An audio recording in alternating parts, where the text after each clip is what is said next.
Satu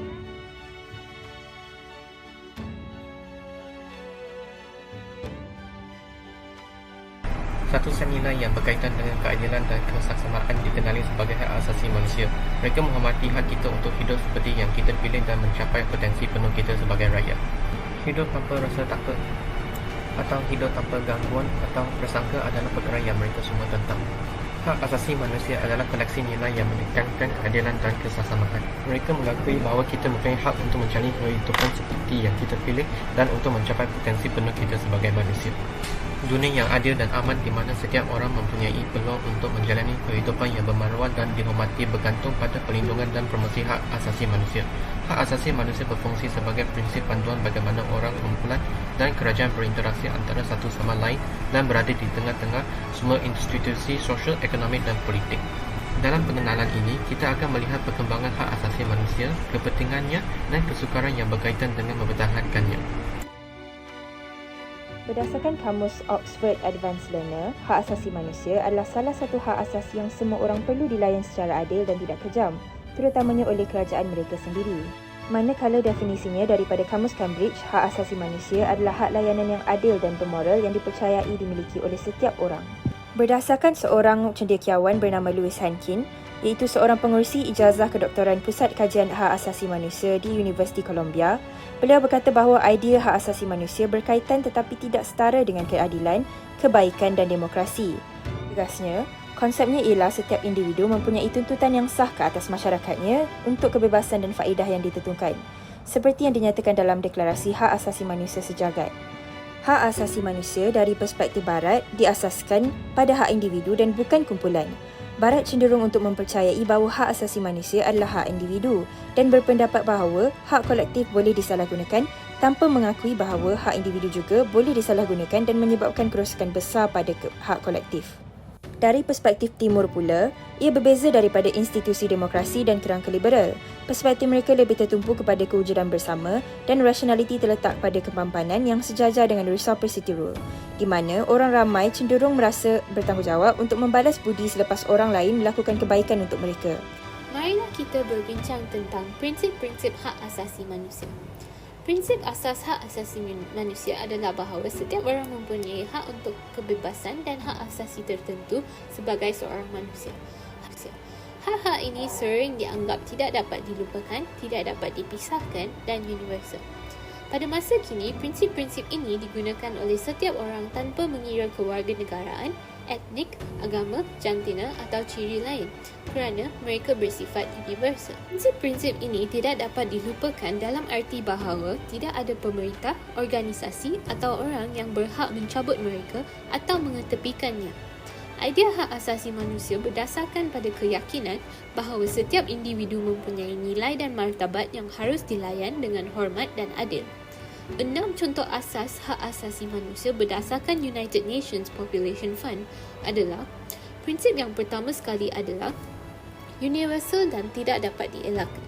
Universalitas hak asasi manusia termasuk dalam kata-kata artikel 1 Deklarasi Hak Asasi Manusia Sejagat, iaitu semua manusia dilahirkan bebas dan setaraf dengan martabat dan hak. Prinsip yang seterusnya adalah tidak dapat dipisahkan. Semua hak asasi manusia memiliki status yang sama dan tidak dapat diposisikan dalam urutan hierarki. Jika berlaku penolakan salah satu hak, hak lain tidak dapat diaplikasikan. Oleh itu, hak setiap orang untuk taraf hidup yang adil dan mencukupi tidak dapat dikompromikan dengan mengobarkan hak-hak lain. Prinsip yang ketiga adalah saling bergantung dan saling berkaitan. Pemenuhan hak seseorang sering bergantung sepenuhnya atau sebahagian pada pemenuhan hak orang lain. Sebagai contoh, dalam hak pemenuhan hak untuk kesihatan mungkin bergantung dalam keadaan tertentu pada pemenuhan hak untuk pembangunan serta mendapatkan pendidikan atau informasi. Hak yang keempat adalah kesaksamaan dan tanpa diskriminasi. Setiap individu adalah setaraf dan berdasarkan martabat yang wujud pada diri mereka sendiri. Tiada yang harus mengalami diskriminasi berdasarkan bangsa, warna kulit, etnik, jantina, orientasi seksual, agama dan lain-lain. Prinsip yang kelima adalah penyertaan dan ketermasukan. Prinsip ini menunjukkan bahawa semua orang berhak untuk mengambil bahagian dan mengakses maklumat yang berkaitan dengan proses membuat keputusan yang mempengaruhi kehidupan dan kesejahteraan mereka. Prinsip yang akhir sekali adalah accountability dan kedaulatan undang-undang. Negara dan pemegang tugas lain bertanggungjawab atas pemenuhan hak asasi manusia. Dalam hal ini, mereka harus mematuhi norma dan piawaian hukum yang termaktub dalam Instrumen Hak Asasi Manusia Antarabangsa. Jika mereka gagal melakukannya, pemegang hak yang dirugikan berhak untuk memulai proses untuk mendapatkan ganti rugi yang sesuai di hadapan pengadilan yang kompeten atau pengadil lain selaras dengan peraturan dan prosedur yang disediakan oleh undang-undang tertinggi. Kesedaran mengenai hak asasi manusia tidak berlaku secara tiba-tiba, malah berkembang secara kronologi melalui proses sejarah. Maka proses ini membolehkan hak asasi manusia diterokai melalui beberapa dimensi ataupun generasi. Dimensi-dimensi hak asasi manusia membuka peluang kepada golongan manusia untuk mengukuhkan nilai-nilai asas membentuk peribadi asas mereka. Revolusi Perancis 1789 merupakan salah satu peristiwa yang membolehkan golongan manusia untuk menerokai konsep hak asasi manusia. Kebebasan dan kesaksamaan yang menjadi teras revolusi telah menyumbang kepada pembentukan dimensi yang akan dibincangkan dalam bahagian ini. Bagi dimensi pertama yang terbentuk melalui Revolusi Perancis, nilai kebebasan ataupun liberty telah menjadi prinsip asas yang mengukuhkan dimensi ini. Golongan manusia telah diberi peluang untuk melibatkan diri dalam proses choice making ataupun keupayaan untuk bertindak mengikut rasional tersendiri. Dimensi pertama berfokus kepada hak-hak sivil serta politik. Maka ini merangkumi hak-hak untuk menjalani kehidupan seharian, hak untuk memiliki aset ataupun properti, hak untuk melibatkan diri dalam proses politik dan sebagainya. Dimensi hak asasi yang kedua pula memenuhi prinsip-prinsip dimensi pertama. Hak-hak yang merujuk kepada kebebasan individu tidak mencukupi dalam proses mendirikan kemajuan manusia. Di sini, pengkaji difahamkan bahawa hak-hak yang merujuk kepada dimensi sosial dan komuniti perlu diketengahkan. Kesaksamaan dan keadilan merupakan prinsip-prinsip yang menyumbang kepada pembentukan dimensi yang kedua. Pelbagai langkah telah diambil oleh masyarakat untuk membentuk dan mempromosi dimensi ini. Sesebuah masyarakat terdiri daripada pelbagai jenis komuniti yang memiliki kepelbagaian dari segi hak-hak yang perlu dipraktikkan. Namun demikian, secara keseluruhan hanya hak-hak yang dipersetujui secara majoriti boleh dipilih untuk dipromosi dan dipelihara. Misalnya, hak-hak untuk mengamalkan upacara dan kebudayaan, untuk menuntut pendidikan, untuk mendapatkan akses kepada kemudahan perubatan dan untuk mendapatkan kerja di sesebuah organisasi ataupun syarikat merupakan hak-hak yang diutarakan dalam dimensi yang kedua. Walaupun para pengkaji bersetuju bahawa proses memelihara hak asasi manusia secara legal adalah sukar dan terdiri daripada pelbagai rintangan, akan tetapi mereka juga mengetahkan kepentingan dimensi yang ketiga. Dimensi ini merupakan versi modern fraternity dan kini dirujuk sebagai solidarity. Dimensi ini telah dibentuk untuk memberi fokus kepada keinginan atau kehendak manusia. Oleh itu, dimensi ini merangkumi hak-hak yang menjaga kebersihan dan kesejahteraan alam sekitar dan menjaga keamanan sejagat. Hak-hak yang dipelihara melalui prinsip ini adalah selaras dengan nilai-nilai yang dipersetujui dalam Deklarasi Pertubuhan Bangsa-Bangsa Bersatu 1948. Berikut adalah 5 teori hak asasi manusia. Pertama sekali ialah teori hak semula jadi yang bermula apabila kehidupan manusia dilahirkan. Teori ini menyatakan bahawa semua manusia adalah sama di hadapan undang-undang dan tiada sesiapa yang dilayan secara tidak adil. Kedua ialah teori hak sosial. Ia dianggap penting untuk menghapuskan ketidakadilan sosial kerana ia percaya bahawa mengorbankan hak individu untuk kesejahteraan orang lain adalah satu perbuatan yang mulia. Ketiga ialah teori hak undang-undang. Teori ini bertentangan dengan teori hak semula jadi. Teori ini percaya bahawa negara adalah agensi yang lebih baik untuk mengawal hak asasi manusia. Teori ini menghadapi banyak kritikan kerana menerima hak ciptaan negara sahaja dan mengabaikan hak semula jadi. Seterusnya ialah teori hak sejarah. Sejarah percaya kepada tradisi dan adat. Hak-hak ini lazimnya diikuti oleh semua. Akhir sekali ialah teori hak ekonomi. Struktur ekonomi memberikan asas yang kekal kepada struktur politik. Teori ini percaya bahawa semua orang adalah sama dan eksploitasi hak tidak wujud. Kesimpulannya, teori-teori yang dinyatakan penting untuk pertubuhan sesebuah masyarakat. Teori Hegel tentang undang-undang alam berbanding undang-undang hak adalah konsep utama dalam falsafah undang-undangnya. Menurut Hegel, undang-undang alam ialah susunan semula jadi sesuatu di mana daya yang lebih kuat menguasai kuasa yang lebih lemah. Sebaliknya, undang-undang hak adalah prinsip etika yang mengawal masyarakat manusia. Ia berasaskan konsep kebebasan dan kesaksamaan.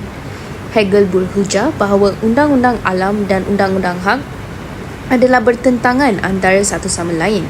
Undang-undang alam mewakili keinginan individu untuk memelihara diri, tetapi undang-undang hak mewakili kontrak sosial dan melindungi hak dan kebebasan individu. Hegel percaya bahawa konflik antara undang-undang alam dan undang-undang hak hanya boleh diselesaikan melalui penubuhan sistem perundangan yang adil yang mengimbangi hak individu dengan keperluan masyarakat. Baiklah, sekarang mari kita lihat tentang sekularisme dan kemanusiaan sebagai asas kepada hak manusia. Sekularisme adalah konsep atau pandangan filosofis dan politik yang mengadvokasi pemisahan agama dan pemerintahan. Secara umum, sekularisme mengusulkan bahawa institusi agama tidak boleh memiliki kontrol atau pengaruh terhadap kebijakan pemerintah, hukum dan proses pengambilan keputusan pemerintahan. Sekularisme menegaskan bahawa pemerintah harus neutral dan tidak memihak dalam hal keyakinan agama serta tidak mempromosikan atau mendiskriminasi agama tertentu. Manakala kemanusiaan mengacu pada nilai-nilai, prinsip-prinsip dan perilaku yang berhubungan dengan martabat, hak dan keberdayaan manusia. Secara umum, kemanusiaan menekankan penghargaan terhadap martabat dan hak asasi setiap individu dan memandang ras, agama, gender, suku atau latar belakang lainnya. Kemanusiaan melibatkan empati, pengertian dan kasih sayang terhadap sesama manusia serta usaha untuk mengurangi penderitaan, kekerasan dan ketidakadilan yang ada di dunia. Sekularisme dan kemanusiaan dapat berfungsi sebagai acuan atau dasar untuk konsep hak asasi manusia dalam era moden dengan cara seperti berikut. Menghormati kebebasan beragama atau kebebasan berkeyakinan. Sekularisme memastikan pemisahan antara agama dan pemerintahan sehingga individu memiliki kebebasan untuk memiliki dan mempraktikkan agama atau keyakinan peribadi mereka tanpa adanya tekanan atau pengaruh daripada pemerintah atau agama tertentu. Yang kedua, menghargai martabat dan keberagaman manusia. Kemanusiaan bertujuan untuk menghargai martabat, hak dan nilai-nilai setiap individu tanpa memandang ras, agama, suku atau latar belakangnya. Hal ini mengakui beragamawan manusia dan menghormati hak setiap individu untuk diakui dan dihormati sebagai manusia yang setara. Dalam kombinasi, sekularisme dan kemanusiaan dapat menjadi acuan penting dalam memahami, menghormati dan mempromosikan konsep hak asasi manusia dalam era moden ini. Teori anomi dan hak asasi. Teori anomi ialah teori yang cuba menjelaskan tingkah laku menyimpang atau jenayah akibat kekurangan norma dan peraturan sosial.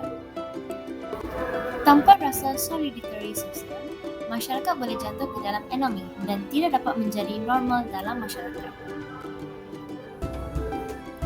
Teori Durkheim menjelaskan anomi dan kaitannya dengan hak asasi. Durkheim mencatatkan bahawa masyarakat industri moden dicirikan oleh kekeliruan moral atau anomi. Ini bermakna bahawa sesetengah ahli masyarakat lebih cenderung untuk mencabar dan menolak nilai dan norma tingkah laku yang dikongsi bersama. Dan ketidaknormalan ini sering mengakibatkan jenayah dan penyelewengan. Menurut Durkheim, norma kepercayaan dan nilai orang ramai membentuk kesedaran kolektif atau cara berkongsi pemahaman dan tingkah laku di dunia. Kesedaran kolektif mengikat individu bersama dan mewujudkan integrasi sosial. Seterusnya, Teori Robert Merton juga menjelaskan teori anomi. Merton berhujah bahawa anomi bukan hanya terhasil daripada matlamat yang tidak terkawal, tetapi sebaliknya daripada hubungan yang salah antara matlamat budaya dan cara yang sah untuk mengaksesnya. Walaupun kita semua disosialisasikan untuk menginginkan kejayaan, kita tidak semua mempunyai peluang yang sama untuk menjadi berjaya. Oleh itu, Merton mentakrifkan beberapa penyesuaian kepada anomi dan ketegangannya. Yang pertama ialah conformity atau pematuhan yang menekankan konsep mengejar matlamat budaya melalui cara yang diluluskan secara sosial. Seterusnya ialah innovation. Inovasi pula menggunakan cara yang tidak diluluskan secara sosial atau tidak konvensional untuk mendapatkan matlamat yang diluluskan oleh budaya. Seterusnya ialah ritualism atau ritualisme yang menyuruh untuk menggunakan cara yang sama untuk diluluskan secara sosial untuk mencapai matlamat yang kurang sukar difahami. Konsep seterusnya ialah retreatism atau retreatisme. Konsep ini digunakan untuk menolak kedua-dua matlamat budaya dan cara untuk mendapatkannya, kemudian mencari jalan untuk melarikan diri. Akhir sekali, konsep pemberontakan juga diperkenalkan oleh Merton, di mana seseorang menolak matlamat dan cara budaya, kemudian berusaha untuk menggantikannya.